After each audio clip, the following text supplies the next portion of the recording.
Otherworldly Evil Monarch. Bab 61. Judul, Ye Guhan. Ye Guhan, dia adalah seorang ahli tingkat atas soliter yang bepergian sendiri, dan seorang ahli Sky Swan. Semua orang tahu bahwa dia tidak pernah dekat dengan siapapun. Dia memiliki sifat penyendiri dan kejam. Setelah pedangnya terhunus, orang yang dia lawan biasanya akan mati. Namun, mereka tidak mengetahui sesuatu. Pendekar penyendiri ini dulunya adalah tuan muda yang tampan dan penuh gairah. Ada rahasia yang lebih besar yang tidak diketahui siapapun.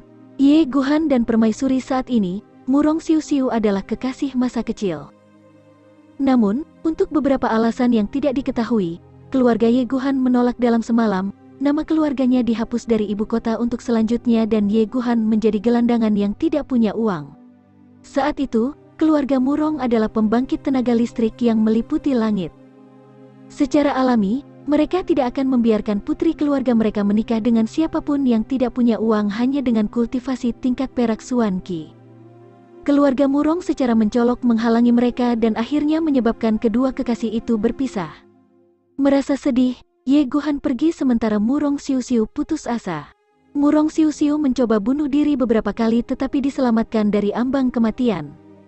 Akhirnya, datanglah berita kematian Ye Guhan, menyebabkan Murong Xiu Xiu jatuh ke jurang keputusasaan. Di bawah bujukan terus-menerus dari orang tuanya, dia akhirnya memutuskan untuk menerima pengaturan keluarganya untuk memasuki istana dan menikah dengan kaisar. Beberapa tahun kemudian, dia menjadi permaisuri kerajaan. Ye Guhan pergi selama 10 tahun, pengejaran ilmu pedang berhasil dan kultivasi Suan Qi-nya telah maju ke peringkat Sky Swan. Merasa bahwa dia akhirnya memenuhi syarat untuk menikahi Murong Xiu Xiu, dia bergegas kembali dengan kegembiraan. Sayangnya, kekasihnya saat itu telah menjadi permaisuri, dan Putri Ling Meng pada saat itu sudah berusia 7 tahun. Berdiri berhadapan satu sama lain, air mata mengalir dari keduanya, perasaan sakit yang tak terkatakan merobek keduanya. Memasuki gerbang istana seperti lautan, sejak hari kamu masuk. Kehendak surga tidak dapat diprediksi. Kemarin bukan hari ini. Mainan surga dengan keinginan manusia. Begitulah keputusan waktu. Ye Guhan menjadi berkecil hati, rambutnya memutih dalam semalam dan karakternya sangat berubah, menjadi tidak berperasaan dan sangat kejam. Namun, dia tetap menyayangi dan mencintai putri mantan kekasihnya itu, Putri Ling Meng. Sejak itu, dia bersumpah untuk tidak bertemu Murong Xiu Xiu lagi. Tapi dia sering mengunjungi Putri Ling Meng untuk bermain dengannya. Hatinya yang membeku hanya akan meleleh saat dia bersama Putri Ling Meng. Ye Guhan telah menjadi pengawal Putri Ling Meng. Tidak peduli siapa, bahkan jika kaisar saat ini ingin menghukum Putri Ling Meng, Ye Guhan akan tetap menghunus pedangnya. Putri Ling Meng adalah satu-satunya hal yang menopang jiwanya dan tempat paling sensitif pendekar pedang berdarah dingin ini. Masalah ini adalah rahasia kerajaan yang hanya diketahui oleh beberapa orang terpilih. Jadi, orang di belakang para pembunuh ini juga tidak tahu apa-apa. Jika mereka melakukannya, mereka tidak akan mengirim hanya 2 ahli Suan tingkat emas untuk pembunuhan ini. Faktanya, bahkan tidak ada percobaan pembunuhan. Jika mereka benar-benar ingin membunuhnya, maka mereka membutuhkan setidaknya 2 ahli di peringkat Sky Swan atau lebih tinggi untuk berhasil. Ye Guhan telah memutuskan bahwa ahli misterius itu tidak akan muncul, tapi dia tidak ingin membiarkan para pembunuh ini pergi. Jadi, dia telah mengungkapkan dirinya sendiri. Di mata Ye Guhan, siapapun yang ingin menyakiti Putri Ling Meng harus dibunuh. Tidak ada amnesti yang akan diberikan. Perlahan membalikkan tubuhnya, dia menghunus pedangnya. Pedang panjang itu bergetar, seperti ular, warna biru bergelombang muncul dari pedang. Dengan wajah muram, kata Ye Guhan, "Matilah." 9 pembunuh tetap diam. Kita sebelumnya bertanya dengan sungguh-sungguh apakah senior memiliki instruksi untuk kita. Alasan kita meminta itu adalah untuk menyelidiki niat kamu, namun kamu tetap diam. Sekarang kita ingin mundur, kamu memutuskan untuk maju dan menghentikan kita. Bukankah kamu hanya bermain-main dengan kita? Secara alami, mereka tidak menyadari betapa salahnya mereka. Keduanya hanyalah 2 orang yang berbeda. Ye Guhan, jika kamu ingin membunuh orang, kamu perlu menggunakan pedang. Mulut saja tidak akan memotongnya. Kedua pemimpin pembunuh menjadi marah ketika mereka mengingat apa yang terjadi. Bahkan jika kekuatan kamu jauh lebih kuat dari kita, Apakah kamu benar-benar perlu mempermainkan kita? Mereka sadar bahwa mereka tidak beruntung dalam menang, tetapi keberanian mereka tersulut dan mereka mengejeknya secara lisan. Ye Guhan tetap tidak bergerak, penampilannya sedingin es, tatapannya mengintimidasi seperti anak panah yang masuk. Tubuh lurusnya mengendur, cahaya pada pedang semakin dingin dan dia tiba-tiba melakukan gerakan dengan kejam. Cahaya biru pucat meledak seperti kembang api dan menyelimuti area tersebut, menandakan persetujuan Ye Guhan dengan kata-kata pemimpin pembunuh untuk menggunakan pedang untuk membunuh mereka. Tidak ada gunanya menyia-nyiakan kekuatannya pada kata-kata. Lagi pula, berbicara omong kosong dengan sekelompok orang yang akan mati mungkin adalah ide yang bodoh. Pedang itu bersinar terang, membawa pancaran biru pucat. Ketika pedang itu menghantam, itu menciptakan perasaan seperti mimpi ilusi. Namun, di dalam pancaran yang indah ini ada rasa yang kaya dari kesedihan yang menghancurkan hati. Cahaya pedang yang menakjubkan memancarkan suasana yang sama dengan Ye Guhan, kesuraman dan kesunyian.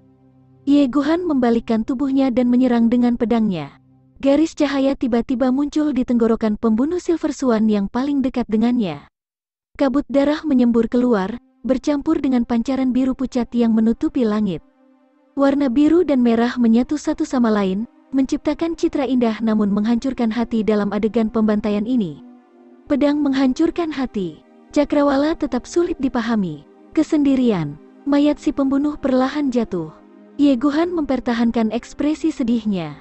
Sosoknya muncul di hadapan dua pembunuh lainnya. Kedua pembunuh yang tadinya tampak begitu mengesankan beberapa saat yang lalu sekarang tampaknya tak lebih dari sepasang ayam dan anjing tak berdaya di matanya. Sama seperti bagaimana ahli tingkat perak dapat melihat orang-orang di tingkat ke-9 dan di bawahnya sebagai semut, hal yang sama berlaku untuk ahli Sky Swan saat menghadapi ahli perak Swan. Kedua pria ini hanyalah bayi kecil di hadapan seorang ahli Sky Swan. Dua aliran darah lagi menyembur keluar, wajah Ye Guhan tetap terlihat muram.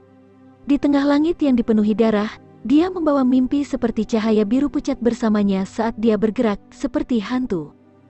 Untuk sekelompok ahli tingkat emas dan perak untuk melawan ahli Sky Swan tidak berbeda dengan menghancurkan batu dengan telur. Tidak ada harapan bagi mereka untuk muncul sebagai pemenang sama sekali. Selain itu, lawan mereka adalah Ye Guhan, yang terkenal sebagai pembunuh maniak berdarah dingin. Cepat pergi, menyebar dan lari. Pemimpin pembunuh itu berteriak. Tubuhnya adalah yang pertama naik ke langit, mirip dengan anak panah yang terbang kembali dari asalnya. 5 pembunuh yang tersisa tersebar seperti granat yang meledak, masing-masing dari mereka melarikan diri untuk hidup mereka. Tidak perlu memikirkan hasilnya. Satu-satunya pertanyaan di sini adalah, di antara 9 pembunuh ini, siapa yang berhasil melarikan diri? Ye Guhan melolong panjang, suaranya mengandung perasaan kesepian dan melankolis yang padat. Aura pembunuhnya bergema dengan perasaan kesepian yang tak ada habisnya saat pedang biru pucatnya naik ke udara, seperti safir besar yang terbang di langit dengan kecepatan tinggi. Setiap kali cahaya biru pucat menyala, tangisan menyedihkan seorang pembunuh bisa terdengar saat dia jatuh ke tanah. Sesaat setelah perintah diberikan, 4 dari pembunuh yang mencoba melarikan diri telah terbunuh, meski tubuh mereka belum turun ke tanah. Adapun Ye Guhan, dia bertunangan dengan salah satu pemimpin pembunuh tingkat gold. Kedua pemimpin pembunuh tersebut memiliki tingkat kekuatan tertinggi di antara para pembunuh. Salah satu dari mereka melarikan diri ke utara sementara yang lain melarikan diri ke selatan. Bahkan dengan kemampuan Ye Guhan sendiri, setelah membunuh 4 pembunuh Silver Swan lainnya, dia hanya bisa menghentikan salah satu pemimpin. Adapun yang lainnya, bahkan dia tidak bisa berbuat apa-apa. Jun Xie yang berbaring di tanah membuka sedikit matanya saat dia menikmati pertunjukan.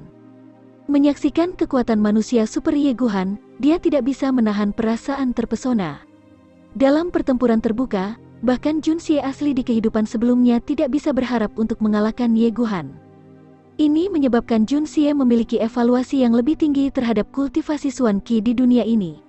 Secara alami, ini hanya jika mereka bertarung secara terbuka. Namun, jika ini adalah misi pembunuhan, Jun Xie yakin bahwa dia memiliki setidaknya banyak sejumlah cara untuk membunuh Ye Guhan. Bagaimanapun, pertempuran terbuka sampai mati bukanlah keahlian Jun Xie. Warna biru pucat, dia mungkin hanya pemula Sky Swan, namun dia memiliki kekuatan semacam itu. Bagaimana perbandingan puncak Sky Swan? Bagaimana perbandingan Supreme Divine Swan? Perasaan senang yang kuat saat melihat orang-orang kuat muncul di dalam hati Jun Xie. Bertarung melawan yang kuat adalah satu-satunya cara bagi seseorang untuk meningkatkan kekuatannya. Sayangnya, Jun Xie saat ini sama sekali tidak memiliki kekuatan untuk menantang yang kuat. Jika tidak, dia mungkin akan melompat berdiri dan menantang Ye Guhan untuk berkelahi. Kekuatan. Hati Jun Xie terbakar saat dipenuhi dengan keinginan yang tak ada habisnya. Saat itu terjadi, dia tiba-tiba menyadari bahwa pemimpin pembunuh yang melarikan diri sedang menuju ke arahnya. Niat membunuh dalam hati Jun Xie meledak. Dasar bajingan. Setelah membawa banyak orang dan menyebabkan senior ini berakhir seperti ini, kamu ingin pergi? Kamu pikir kamu bisa keluar begitu saja dari sini? Pergelangan tangannya bergetar dan belati terbangnya meluncur ke tangannya. Wajah Jun Xie, yang tersembunyi di bawah tubuhnya, menunjukkan senyum garang. Waktunya mati, nak.